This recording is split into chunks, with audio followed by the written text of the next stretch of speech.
Chapter 14.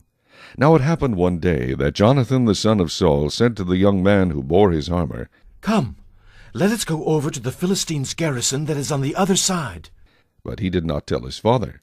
And Saul was sitting in the outskirts of Gibeah under a pomegranate tree which is in Migron. The people who were with him were about 600 men. Ahijah the son of Ahitub, Ichabod's brother, the son of Phinehas, the son of Eli, the Lord's priest in Shiloh, was wearing an ephod. But the people did not know that Jonathan had gone. Between the passes by which Jonathan sought to go over to the Philistines' garrison there was a sharp rock on one side, and a sharp rock on the other side. And the name of one was Bozez, and the name of the other Seneh. The front of one faced northward opposite Michmash, and the other southward opposite Gibeah. Then Jonathan said to the young man who bore his armor, "Come, let us go over to the garrison of these uncircumcised. It may be that the Lord will work for us, for nothing restrains the Lord from saving by many or by few." So his armor-bearer said to him, "Do all that is in your heart. Go then, here I am with you according to your heart."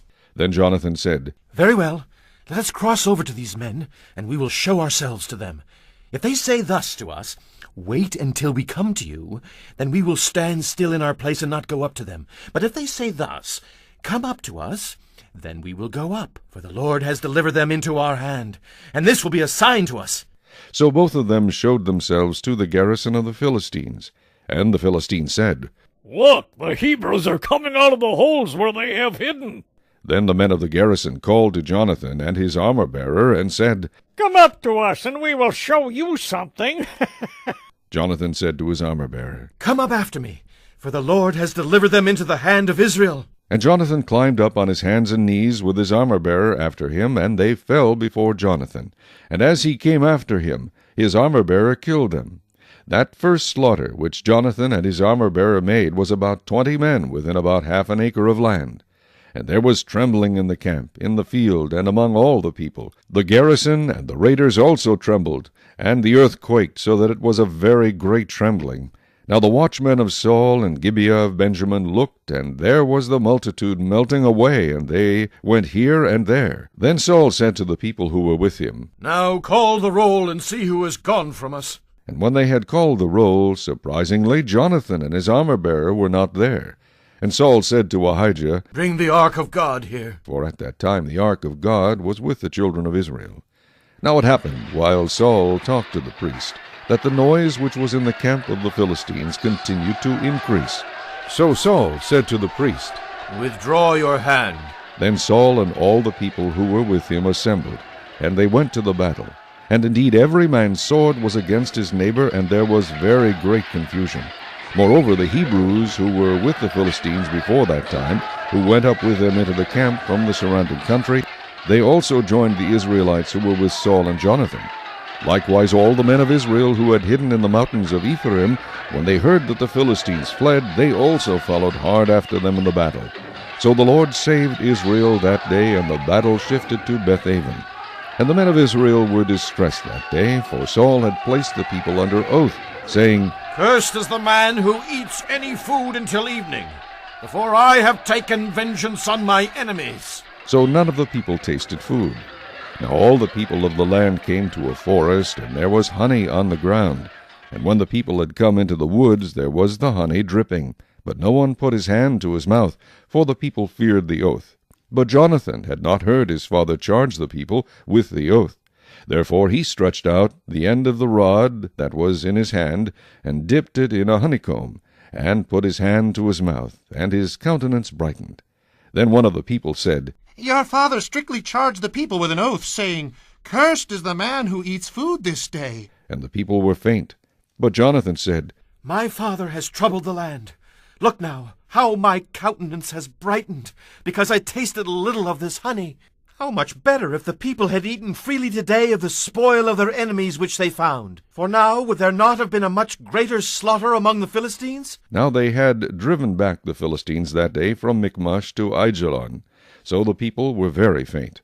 And the people rushed on the spoil, and took sheep, oxen, and calves, and slaughtered them on the ground, and the people ate them with the blood. Then they told Saul, saying, "Look, the people are sinning against the Lord by eating with the blood." So he said, You have dealt treacherously. Roll a large stone to me this day. Then Saul said, Disperse yourselves among the people, and say to them, Bring me here every man's ox and every man's sheep. Slaughter them here and eat, and do not sin against the Lord by eating with the blood. So every one of the people brought his ox with him that night, and slaughtered it there. Then Saul built an altar to the Lord. This was the first altar that he built to the Lord. Now Saul said, Let us go down after the Philistines by night, and plunder them until the morning light, and let us not leave a man of them. And they said, Do whatever seems good to you. Then the priest said, Let us draw near to God here. So Saul asked counsel of God. Shall I go down after the Philistines? Will you deliver them into the hand of Israel? But he did not answer him that day. And Saul said, Come over here, all you chiefs of the people, and know and see what this sin was today. For as the Lord lives, who saves Israel, though it be in Jonathan my son, he shall surely die. But not a man among all the people answered him. Then he said to all Israel, You be on one side, and my son Jonathan and I will be on the other side. And the people said to Saul, Do what seems good to you. Therefore Saul said to the Lord God of Israel, Give a perfect lot. So Saul and Jonathan were taken, but the people escaped. And Saul said, Cast lots between my son Jonathan and me. So Jonathan was taken. Then Saul said to Jonathan, Tell me what you have done. And Jonathan told him and said, I only tasted a little honey with the end of the rod that was in my hand. So now I must die. Saul answered, God do so and more also, for you shall surely die, Jonathan. But the people said to Saul, Shall Jonathan die, who has accomplished this great deliverance in Israel? Certainly not. As the Lord lives, not one hair of his head shall fall to the ground, for he has worked with God this day. So the people rescued Jonathan, and he did not die. Then Saul returned from pursuing the Philistines, and the Philistines went to their own place. So Saul established his sovereignty over Israel, and fought against all his enemies on every side, against Moab, against the people of Ammon, against Edom, against the kings of Zobah, and against the Philistines. Wherever he turned, he harassed them. And he gathered an army and attacked the Amalekites, and delivered Israel from the hands of those who plundered them. The sons of Saul were Jonathan, Jishui, and Malchishua. And the names of his 2 daughters were these, the name of the firstborn Merab, and the name of the younger Michal. The name of Saul's wife was Ahinoam, the daughter of Ahimaaz, and the name of the commander of his army was Abner the son of Ner, Saul's uncle. Kish was the father of Saul, and Ner the father of Abner was the son of Abiel.